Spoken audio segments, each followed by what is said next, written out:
RTGA, mieux qu'une chaîne, un monde. Vendredi 15 novembre 2024. Messieurs, dames, merci de nous avoir choisi Avenir Sport nouveau numéro. Mais nous allons parler éliminatoire au CAN Maroc 2025 que la RDC joue les Sili. Ça sera pour demain en Côte d'Ivoire. Et puis le mardi prochain, ça va se jouer ici en comptant pour la dernière et sixième journée. Ça sera au stade de Martyrs de Kinshasa. On fait le point aussi. Nous allons parler de la CAN, de la 26e édition de la Coupe d'Afrique des Nations senior dames côté handball. Où en sommes-nous? Comment ça se passe? Les dispositions par rapport à cette grande fête. On en parle tout à l'heure avec les invités. Il y a Billy qui est là. Billy, bonjour et bienvenue. Merci, bonjour à vous, bonjour à tous les téléspectateurs, bonjour à Cédric. Encore une fois, merci de l'invitation. C'est toujours une responsabilité, passer sur la RTG. Malgré les embouteillages. Cédric Montpataille, bonjour. Bonjour Patient, bonjour à nos innombrables téléspectateurs qui nous suivent au travers le monde. Et bonjour à Billy, bonjour à toutes ces personnes qui sont branchées à ces nettement. Vous prenez la main, on commence avec le Léopard de la RDC qui joue le match de la 5e journée. Ça sera face au Sili de la Guinée. On connaît l'histoire. Comment voyez-vous déjà cette affiche et c'est samedi? Déjà, Sébastien Desambre l'avait dit, le Léopard de la RDC doivent finir en apothéose cette campagne. Et c'est vrai que ça va être face à une équipe revancharde, la formation de la Guinée, qui voudrait bien sûr gagner et s'est positionné pour obtenir sa qualification. C'est vrai que le Léopard n'ont presque rien à perdre dans ces matchs, mais il faudrait garder déjà la première place dans ces groupes. C'est vrai que les Guinéens vont pousser, c'est un match où le Léopard vont vraiment subir, un match où la Guinée voudrait sans doute effacer les déboires. Vous savez, la défaite contre la RDC à la CAN, la défaite à Kinshasa. Cependant, ils ont bien joué. Et puis voilà, c'est vrai qu'ils ne vont pas jouer à domicile. Ça pourrait être compliqué. Mais voilà, c'est un match qui sera difficile, surtout pour les Congolais qui vont peut-être rôder l'effectif selon Sébastien Desambre. Mais voilà, la vérité du terrain dans les 90 minutes va certainement nous dire un peu plus. Et d'ailleurs, Desambre qui avait annoncé cela en conférence de presse, il faudra essayer un peu d'aligner ou donner aussi de l'opportunité à ceux qui n'ont pas eu cette chance-là de pouvoir jouer. Billy Kinkela, on voit déjà, il y avait des critiques au départ où on disait, voilà, on prend que les binationaux, les joueurs qui viennent de l'étranger, mais là, il y a Kabouit, c'est un élément nouveau qui peut aussi apporter quelque chose. Ouais, moi je l'ai toujours dit, c'est vrai, la dynamique est de garder, disons, l'élan était de garder cette dynamique-là, depuis les débuts des éliminatoires de la CAN. Et avec un championnat national, on sait comment ça s'est joué la saison dernière, comment ça s'est terminé avec déjà cette saison qui a commencé avec des équipes qui n'ont pas le même nombre de matchs. C'était compliqué d'ailleurs, moi je me disais encore que Kabouit, qu'il soit là, c'était, on va dire, un miracle. Parce que Kabouit n'a pas été cet élément extraordinaire. Le TP Mazembe, comme on a vécu la saison dernière. La saison dernière, il était d'un niveau incroyable. Depuis le début, il est assez moyen. Moi, j'étais personnellement surpris de le voir là. Moi, je m'attendais à voir des garçons qui ont brillé, et tout ça. Chez le U20, même si on n'allait pas les utiliser, mais au moins avoir l'occasion de s'entraîner avec Chancel Mbemba, avoir l'occasion de s'entraîner avec des garçons comme Théo Bongonda et les autres, ça... C'était l'expérience. Parce que, ne l'oublions pas, que 40% de l'équipe nationale aujourd'hui a au-delà de 25 ans. Et donc, il fallait penser à cela. Mais malheureusement, Desambre a jeté son dévolu sur Kabouis. Mais qu'à cela ne tienne, moi je pense qu'il faudra, comme Cédric le disait tout à l'heure, y aller avec l'option de tourner l'effectif. Je pense que ça ne serait pas très intéressant. Étant donné que ce n'est pas à 2 journées de la fin qu'on va essayer de jouer, parce que l'objectif serait quoi? De donner du temps de jeu à des garçons comme Bouchiri et les autres qui... Mais là, il n'y a pas la pression, on a déjà 12 points. Vous ne voyez pas qu'il n'y a aucune pression. Non, mais c'est vrai, ici on est assuré de se qualifier, mais attends, je parlais tout à l'heure de la dynamique qu'il fallait garder, parce que... je prends l'exemple tout à l'heure de garçons comme Bouchiri, jouer son premier match à ce moment-là, le temps de chercher à, comment je vais dire, à se cristalliser avec Mbemba ou Inonga, ça poserait problème. Donc, garder la même dynamique que ceux qui ont besoin du temps de jeu avec la sélection nationale, moi je pense qu'ils devront attendre. Donc, à mon avis, ça va être un match, Cédric a tout dit, un match compliqué pour la RDC, ça il faut se mettre en tête. C'est le genre de match qui se gagne sur le plan mental. La Guinée, c'est vrai qu'il ne va pas jouer devant son public, mais attention, c'est une équipe guinéenne avec... les Guérassi et tout ça. Qui est, vous l'avez deviné, qui a des statistiques incroyables ces derniers temps, qui est toujours, c'est vrai avec l'équipe de la sélection nationale de la Guinée, est en train de venir petit à petit, mais avec des performances qui sont les siennes. En club, sûrement ça va être un match pour lui où il pourra se confirmer. Donc, de ce point de vue, négliger cette rencontre-là pour la RDC, moi je crois que ça va être suicidaire. Il faut donc y aller avec le 11 qui a joué les 2 derniers matchs et surtout ne pas négliger cela. Je dis que c'est sur le plan mental qu'il ça fasse jouer. Heureusement, Désabre le prend aussi au sérieux qu'on le pense. C'est un point. Oui. Je pense que c'est dans la même logique. Imaginez que vous mettez Boucherie dans l'axe et que ben voilà, cet axe-là vous prend 2-3 buts. Imaginez un peu le temps de se rechercher, le temps de chercher de repères. C'est vrai que ça serait mais peut-être aussi un match de... Ouais, c'est vrai qu'il ne va pas bouger toutes les lignes. C'est vrai qu'il ne va pas bouger toutes les lignes. C'est vrai que ça sera aussi un match de confirmation peut-être pour ceux qui n'auront pas assez de temps de jeu avec la sélection nationale. Mais attention, vous savez, ce sont aussi des genres de matchs où on peut être humilié facilement. Et puis voilà, c'est vrai qu'on est qualifié, mais on gardera aussi des notes après cette rencontre. C'est vrai qu'il ne faudrait pas tout chambouler dans le 11 de Désabre. Il essaie aussi Berto, Fayoulou, Consort. Est-ce qu'il faudrait mettre directement Fayoulou qui sera à sa première? Il y a Passy qui a fait son comeback. Hein, on a vu il marquait, buteur. Mais aujourd'hui, il y a un aspect très important dans cette sélection. Il y a des joueurs comme Chancel Bemba qui n'a que la fenêtre sélection nationale pour jouer. Donc des garçons comme Chancel Bemba, il ne sera pas sur le banc. Donc parce qu'il ne joue presque une fois après un mois. Donc il ne peut qu'être titulaire. Berto pareil. Donc déjà Chancel et Berto, je vois mal Désabre le mettre sur les bancs. Cependant qu'ils n'ont que la sélection comme temps de jeu. Donc je pense que ça va être peut-être compliqué. Mais on aura une grosse pression de la part des Guinéens. De la première jusqu'à la dernière minute. En tout cas, ça sera presque irrespirable.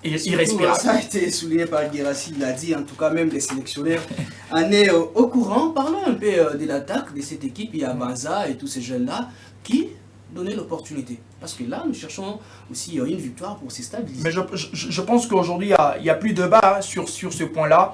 Ça reste à Sébastien Désabre de trouver l'alchimie, l'ingrédient nécessaire pour alimenter les avant-centres. On a vu Essendé, on a vu Banza, on a vu Mayele. On a vu Mayele dans un registre où quand il est titulaire, ça donne pas assez. Mais quand il est remplaçant, dans ces derniers matchs, on a vu un but, une passe. Mais puis après c'est fini. On a vu Banza, ce qu'il a donné. On a vu Essendé, on a compris que les problèmes de cette sélection, c'est l'alimentation offensive. Un milieu de terrain qui n'est pas assez costaud, qui n'arrive pas à bien alimenter les attaquants, c'est ça. On a aujourd'hui le meilleur buteur de cette sélection sont plus les ailiers. Et comment est-ce qu'ils marquent? Donc on connaît comment est-ce que cette sélection est en train de fonctionner. Quitte à Sébastien Désabre, c'est vrai qu'il y aura toujours pas Kakuta encore une nouvelle fois. Ça va être compliqué. La RDC manque ses porteurs de ballon, manque ses créateurs de jeu, manque celui qui peut facilement aérer le jeu. C'est compliqué. Donc on n'essaye pas vraiment de trouver la profondeur. C'est compliqué dans les sorties de balles. L'une de mes actions de Léopard contre la formation de la Tanzanie, je l'ai vu, le but raté malheureusement par Fiston Kalala Mayele, la sortie de balle de Noah Sadiki qui lance Meshake Elia qui trouve sur orbite Kalala Mayele. C'était une très meilleure occasion et on voit que quand le Léopard réussit à mieux ressortir le ballon, on a une facilité à bien se procurer des occasions. C'est vrai que ce n'est pas vraiment exact parce que nous marquons, nous réussissons à gagner des matchs. On peut mettre de côté cette hypothèse. Je pense que l'alimentation reste la clé. Si on n'arrive pas à bien alimenter, vous savez, c'est sur ce point-là que je vois aussi que Bakambu manque à cette sélection. Vous savez, Bakambu, même là, quand il ne marquait pas, directement l'expérience. Même quand il ne marquait pas, il créait des espaces.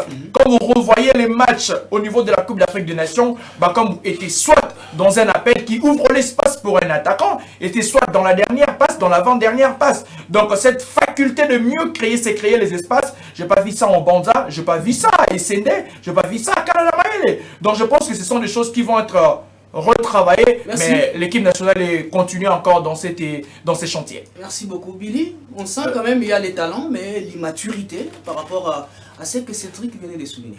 Non, il faut comprendre que dans cette équipe, il y a, on va dire, il y a deux fragments. Il y a le fragment Memba et les autres qui a vécu et qui sûrement va jouer sa dernière CAN, et le jeune qui arrive. Et c'est là où moi je me dis que Desabre ne veut pas oser. Aujourd'hui, regardez, des garçons à 19 ans, Noah Sediki, moi je pense que ce sont des garçons à qui on peut donner de la chance. Ces garçons, chaque fois qu'il a l'occasion de rentrer sur l'aire de jeu, on voit ce qu'il peut apporter. Mais malheureusement, Desabre, c'est ce genre d'entraîneur qui ont un côté que moi je récuse par moment. On veut voilà, faire avec. C'est un peu le Ancelotti. Hein. Il a deux jeunes à qui il ne veut pas faire confiance. Alors que le voisin a fait confiance. Mais on voulait déjà être qualifié, peut-être qu'il attendait. Non, parce que le plus grand problème, est-ce qu'il faut le rappeler que le plus grand problème de l'équipe nationale de la RDC présentement, c'est au niveau de l'animation offensive. Exactement. Depuis que Poutou est parti, qui est celui-là, cher ami patient, les téléspectateurs qui nous suivent, ils le savent, qui est celui-là qui peut porter le ballon et mettre les attaquants dans des situations où ils peuvent s'illustrer? Il n'y en a pas, cher ami, il n'y en a pas. Mais des sabres de jeunes en qui il peut faire confiance, mais malheureusement, il ne leur donne pas l'occasion, n'est-ce pas? Il n'a pas confiance en eux, je dirais. C'est le plus grand problème. Regardez, on a tenté avec Banza, ça n'a pas donné. Est-ce que vous savez qu'aujourd'hui, un garçon comme Essendé, que je vois certaines personnes ici à Kinshasa, au stade des Martyrs, tenter d'humilier, je vous dis, ce garçon... Billy, un avant-centre jouait 3-4 matchs sans pouvoir marquer. C'est le Congo, on connaît comment. Non, ne demandez pas à Essendé de faire le Benzema, qui peut décrocher, aller chercher le ballon, porter et venir concrétiser. Il y a des attaquants qui ne sont là que pour finir les actions.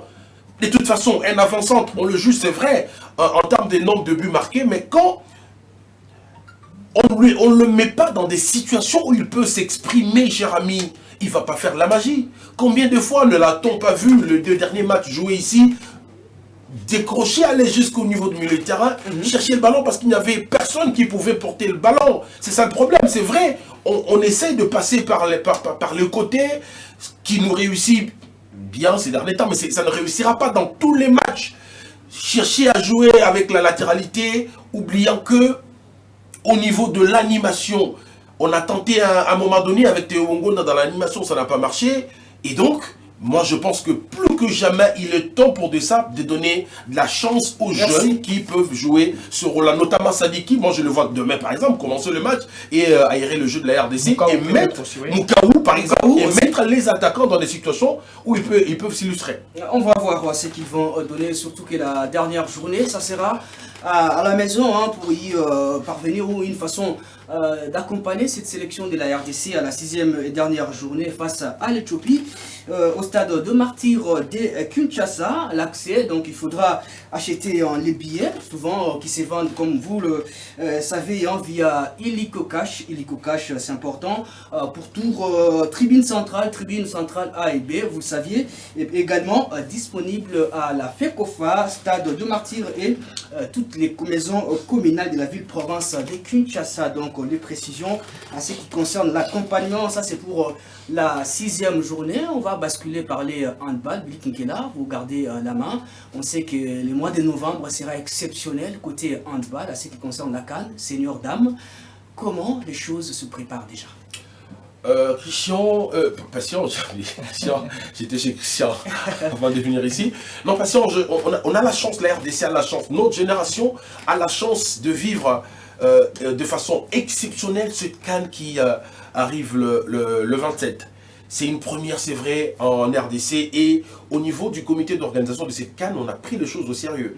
Et là, au moment où je vous parle, la semaine dernière, on en était à 60% en termes de tout ce qui était attendu en termes d'organisation. Et là, on en est à 80% à quelques 14 jours, 13 jours, on va dire, de cette CAN. Donc, de ce côté-là, il n'y a pas de souci à se faire. Le président de la FEAND, Marcel Amos Mbayo, n'a pas voulu évoluer en vase clos. Il a recouru à l'expérience de beaucoup de personnes, notamment Isidon Kwanjang-Yembo, on a vu tous comment il a géré le jeu de la francophonie. Et donc, au moment où je vous parle, l'aire de jeu qui va être placée pour le mois, plutôt pour le match phare de la compétition, notamment le match d'ouverture de la RDC, il va commencer à être posé juste après la Coupe du Congo qui démarre, parce qu'on a voulu donner de la chance également aux joueuses locales. C'est vrai, notre sélection présentement est composée de joueuses qui évoluent au niveau du vieux continent, mais on a voulu donner de la chance également aux joueuses locales de pouvoir, pourquoi pas, frapper à la porte des Clémamachi et trouver leur place au sein de cette sélection nationale. Donc,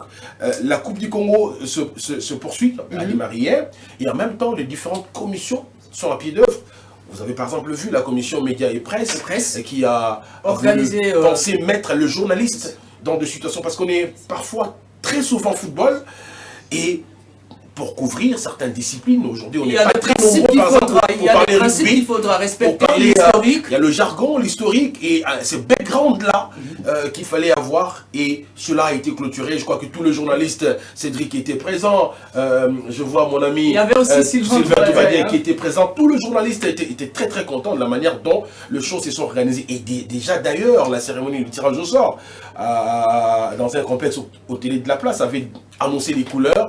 Et là, la maison ou l'agence qui va assurer, on va dire, du côté événementiel est déjà à Kinshasa, en provenance de Paris. Donc, de ce point de vue-là, que tous ceux qui aiment le handball, où qu'il soit, le 27 novembre, la RDC sera bien évidemment la capitale africaine du handball, et il y aura, je vous dis, du spectacle, non seulement sur le terrain, mais en dehors du terrain également. Et tout ce que nous demandons, parce que important, là c'est l'organisation, les résultats. Le côté technique, si vous voulez, on va en parler. On en parle avant que Cédric était là, présent, il va parler, mais parlons, il faut qu'on ait l'aspect technique, c'est important. Ça c'est organisationnel. Alors tout à fait, on a été aux Jeux Africains au mois de janvier à Accra au Ghana, on a tous vu le niveau qu'a fait afficher l'équipe nationale de la RDC dans les deux versions d'ailleurs, où on a joué des finales perdues chez les dames face à l'Angola. Ouais, l'Angola qui est l'ogre au niveau du continent, il n'y avait rien à dire, mais voilà. Cette fois-ci, on s'est dit, après avoir joué une finale, après avoir été troisième en finale en 2014, troisième en 2019 à Brazzaville, on s'est dit, pour un grand pays de handball comme la RDC, et surtout qu'on va jouer chez nous, il fallait commencer d'abord par renforcer cette équipe-là. On a vu qu'aux Jeux Africains, c'est vrai, on est arrivé jusqu'en finale, mais défensivement, il y avait un souci, surtout dans le repli défensif. Et Francis Touzolana n'a cessé de le souligner, d'où il fallait renforcer cette équipe-là. Parce que quand vous regardez, il y a quand même des joueuses qui ont pris de l'âge. Moi, c'est ça, qui va jouer sa dernière CAN. Il y a Fallon Yabon également, qui a déjà fait le cours d'entraîneur, qui va arrêter après la CAN. Il fallait renforcer avec des Congolais. Une transition très bien gérée. En douceur. Et pour cela, il fallait créer, disons, cette cohésion-là. Et pour ce faire, rien de mieux qu'un stage, et pas n'importe où, au Sénégal, à Lisbonne d'abord et à Rio Mayer. Et aujourd'hui, au moment où je vous parle, là, vous voulez l'Angola est prévenu. Parce que c'est vrai, lors des 2 premiers matchs, on a perdu avec un écart aussi minimisable face au Portugal. Et lors du 3e match, la RDC a pris sa revanche face au Portugal. Messieurs, s'il vous plaît, 12e nation européenne en termes de sur le classement handball, et arrivé à gagner pour une équipe qui était constituée, la moitié des joueuses qui venaient de rejoindre la sélection.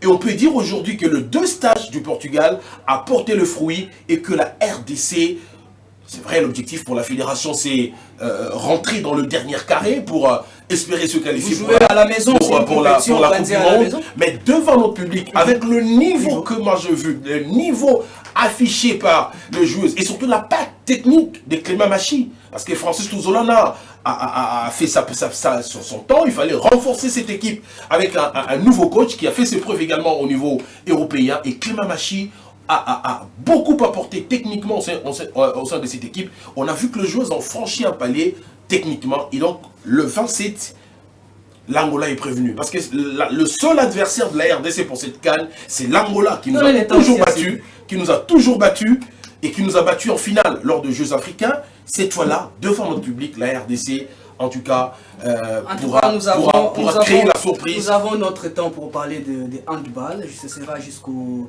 mois de décembre, les 7, la clôture. Cédric, vous étiez d'ailleurs participant à ces séminaires. Qu'est-ce qu'on peut retenir? Comment ça s'est passé?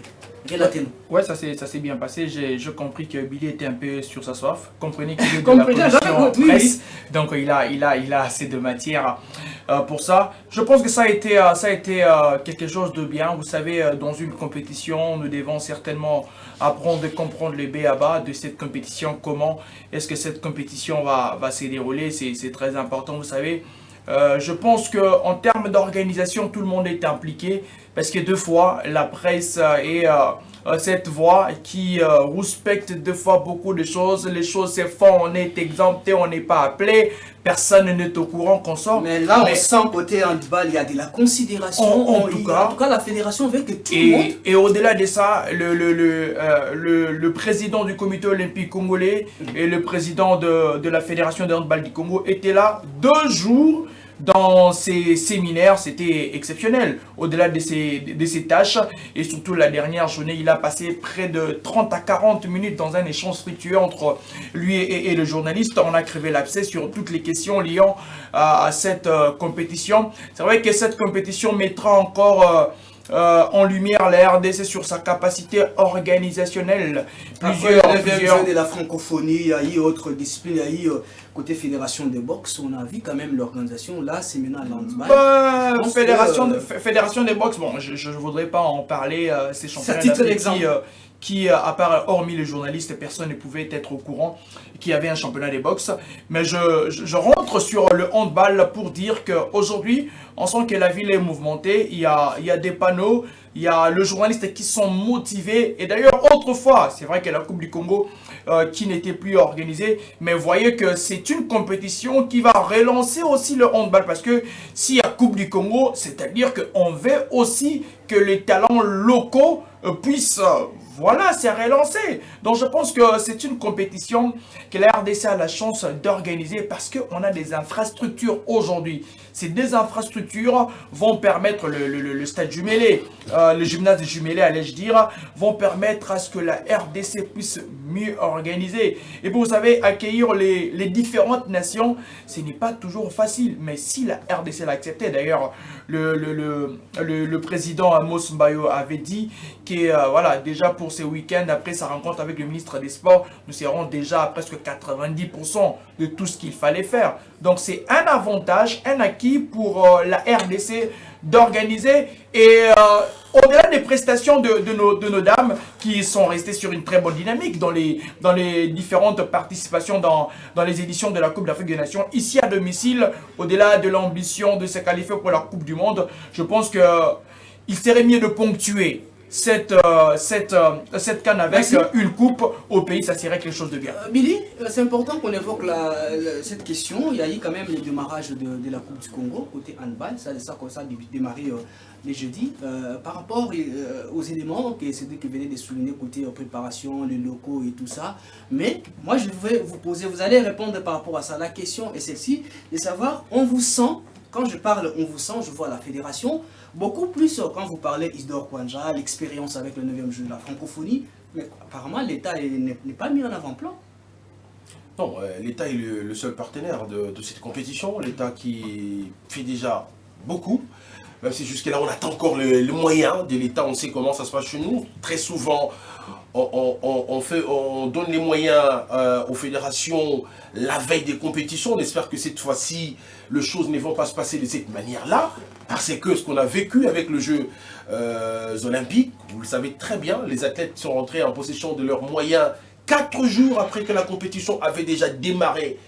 J'espère que cette fois-ci, c'est pas ce qu'on va vivre avec le handball, parce que jusque-là, c'est vrai, l'État a essayé d'accompagner, et surtout l'hôtel de ville également. N'oublions pas que Kinshasa, cette compétition va se jouer à Kinshasa, qui va accueillir cette compétition. Et donc, de ce point de vue, je crois qu'au-delà du gouvernement central, le gouvernement provincial, le gouverneur Daniel Bumba, qui avait également promis d'apporter son soutien. Donc, je crois que tout cela va être mis à la disposition de la fédération et des comités d'organisation avant que la compétition ne démarre. Parce que Merci, en Billy. termes de compétition, en termes de communication, par exemple, il y a un planning qui a été fait, mais que nous n'avons pas respecté jusque-là, tout simplement, parce que les moyens traînent encore. Ça, il faut rappeler aux gens qui nous suivent. Merci Les beaucoup. moyens traînent encore. Kestamou, vous Ouais. allez nous aider un peu à nous accorder quelques minutes. Glody Mapota, 2 minutes, venez. C'est important qu'on place un mot. Il est manager, hein, Billy. Souffrez, prenez ma place en tout cas. C'est important qu'il parle un peu des léopards de la RDC, manager, malgré que vous êtes venu en retard. Bonjour. Bonjour. En tout cas, tu as vu, hein, tu as déjà na souka pour aussi sa numéro, on a vu sur Alelo. Léopard Bazali Koubeta Lobi Mokolo samedi contre Guinée. Un mot. Et à Liboso, il y a bonne chance déjà l'équipe nationale à Liboso.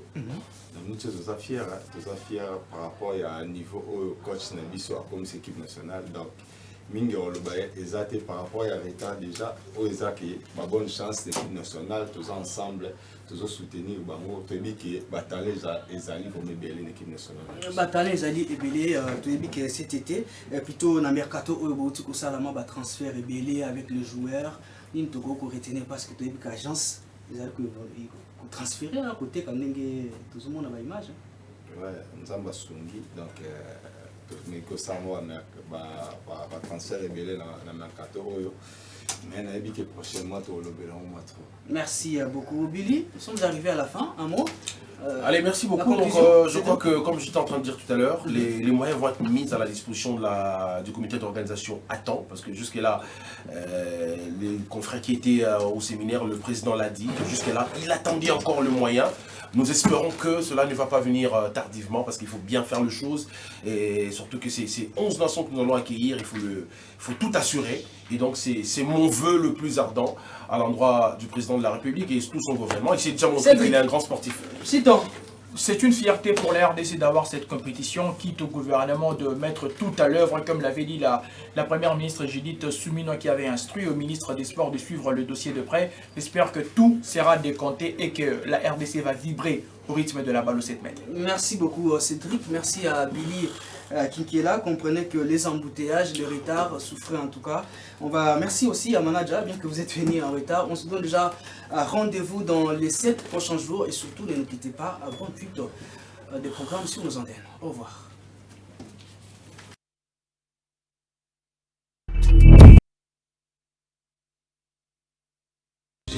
Mieux qu'une chaîne, un monde.